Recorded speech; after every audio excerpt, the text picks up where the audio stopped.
Memang belum pernah ditahan tapi takut melarikan diri dicekal kan gitu kan. Tapi ini tidak. Tapi percayalah ini mendekati perspektif habisnya masa tahanan ini pasti P21. Karena kasusnya sederhana nih, kasus pemerasan biasa.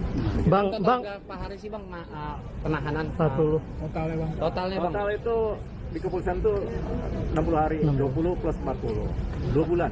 2 bulan. Apabila misalnya tidak terpenuhi juga berkas-berkasnya, berarti Nikita Mirzani bisa bebas gitu bang? Bukan bebas, dikeluarkan dulu dari tahanan karena masa penahanan sudah habis gitu. Bang, kira-kira apa sih bang artinya petunjuk?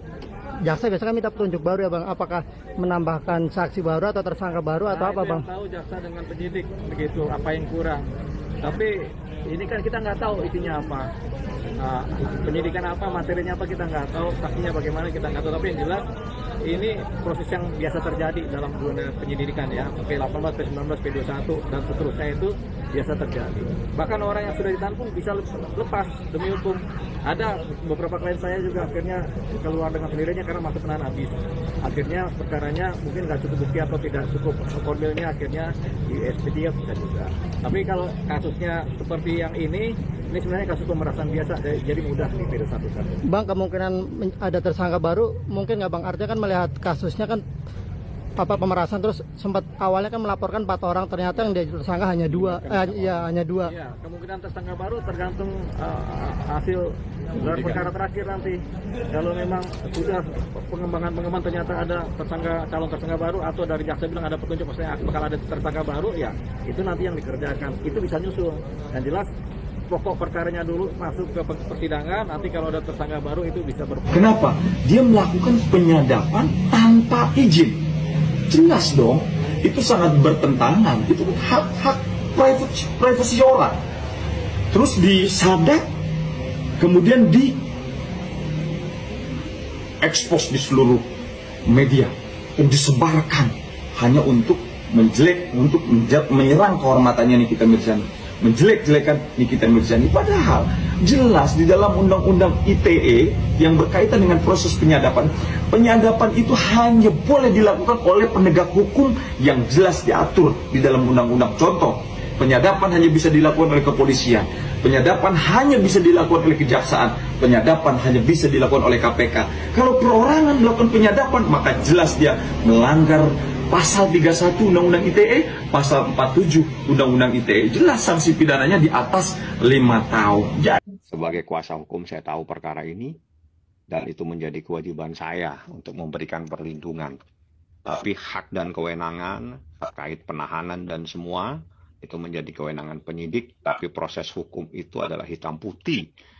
Tidak bisa dibuat terbalik-balik. Nanti semuanya akan terungkap di persidangan. Ya, seperti itu. Kondisi Nikita sendiri seperti apa, Bang? Ya, baik-baik aja, sehat walafiat. Dia nggak ada masalah. Nggak ada masalah kalau Nikita dalam keadaan sehat, Ismail Marzuki juga dalam keadaan sehat.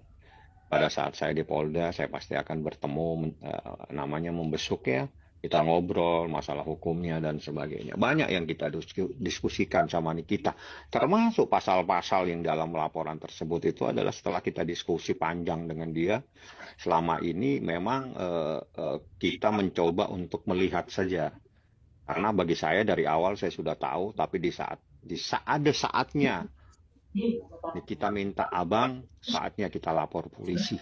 Kita bilang begitu, ini pasalnya bang dan seterusnya. Jadi seperti itulah kejadian. Jadi sebetulnya nggak perlu lah saya terlalu mendetail untuk menjelaskan karena itu terkait dengan strategi dalam proses melakukan pembelaan terhadap klien saya seperti itu.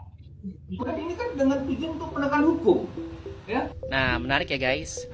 Valid lagi nih spekulasi kita sebelumnya bahwa kemungkinan besar pihak Dr. Reza Gladys akan menggunakan dalil rekaman tersebut digunakan untuk penegakan hukum atau untuk membuktikan tindak pidana. Lagian kan klien kami ini kan melakukan perbuatan mereka itu dengan pertama dan tidak sengaja karena memang dia suka lain.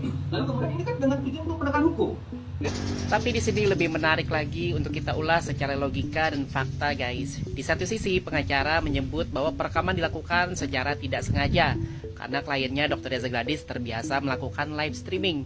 Tapi dalam pernyataan yang sama disebut pula bahwa rekaman itu bertujuan untuk membuktikan adanya dugaan tindak pidana atau penegakan hukum. Secara logika guys, dua alasan ini saling bertentangan loh. Ketidaksengajaan adalah peristiwa yang tidak direncanakan, sedangkan membuktikan tindak pidana adalah bentuk tindakan yang secara sadar dan terencana. Dua konsep ini tidak bisa berjalan beriringan guys dalam satu peristiwa yang sama. Kemudian jika kita mengacu pada fakta ya guys, rekaman yang beredar tidak hanya terjadi sekali, ada beberapa sesi. Ini yang pernah saya dengar saja ya. Ada rekaman yang diduga Dr. Reza Gladys dengan Dr. Oki, kemudian ada Dr. Reza Gladys dengan Mail. Bahkan ada rekaman pertemuan bertiga antara Mail, suami Dr. Reza Gladys, dan Dr. Reza Gladys. Ada juga rekaman percakapan yang diduga antara suami Dr. Reza Gladys dengan Doktip. Dari pola ini terlihat ya guys bahwa perekaman dilakukan secara berulang dan dalam kondisi yang berbeda. Maka menurut logika saya nih, sulit untuk dikatakan sebagai bentuk ketidaksengajaan. Apalagi secara teknis ya, fitur live streaming dan fitur voice recording itu berada di aplikasi yang berbeda. Jika terbiasa live, yang mungkin tidak sengaja adalah menekan tombol go live, bukan merekam diam-diam. Apa pesan moral hari ini guys? Menurut saya, pernyataan publik, apalagi dalam konteks pembelaan hukum, seharusnya memperhatikan kesinambungan logika dan fakta. Di era digital seperti saat ini, publik semakin kritis loh guys. Klarifikasi yang tidak konsisten justru bisa menjadi bumerang. Karena itu, penting untuk menyusun narasi yang tidak hanya membela, tetapi juga bisa diuji secara akal sehat. Yang ditunggu-tunggu, boom. Nikita resmi melaporkan Pasutri pasangan suami istri, manusia silver, manusia abu-abu itu.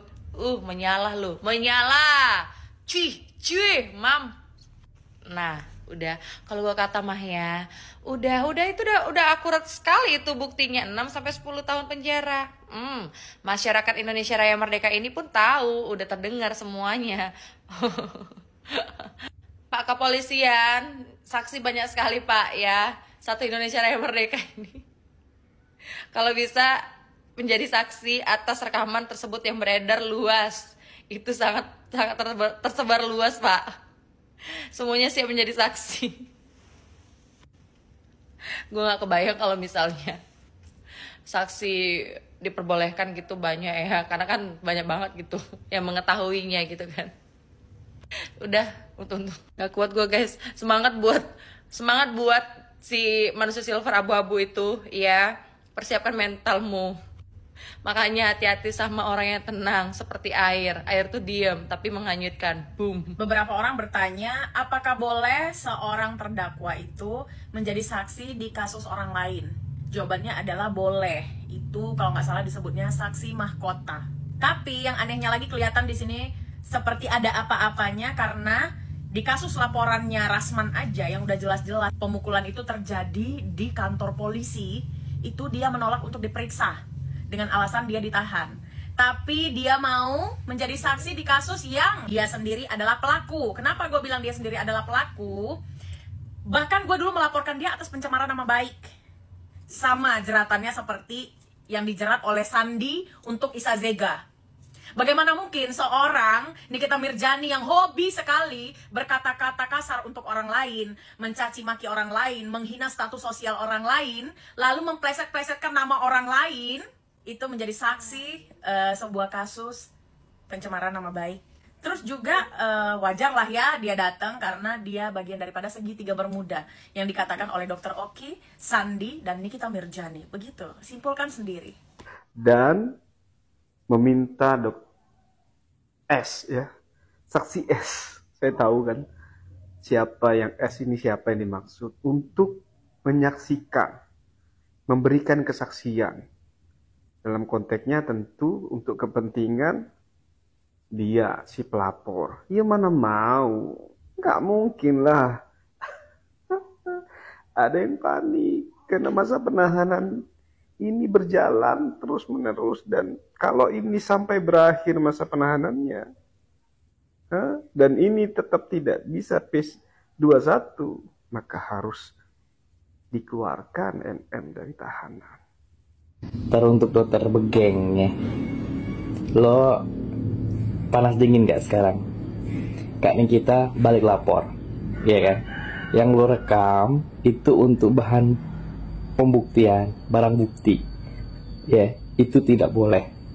Perekaman tanpa izin itu ada tindak pidananya. Kemarin kan SS ya kan, sama binatang panda itu, sama anak duraka udah happy banget ya ngeliat Kak Nikita di penjara. Jadi kemarin itu kan si Fitra tuh nanya ya ke Doktif. Doktif itu beneran nge-review produknya MS Glow? Iya. Terus si Fitra nanya, kalau begitu coba jelaskan berapa jumlah keseluruhan dari produk MS Glow. Pit, Doktif itu nge-review produk-produk yang lain, gue juga yakin tiap brand yang dia review dia nggak tahu berapa jumlah persis dari keseluruhan produk dari brand tersebut. Fitra, pengen gue ajak kencan rasanya di kandang harimau.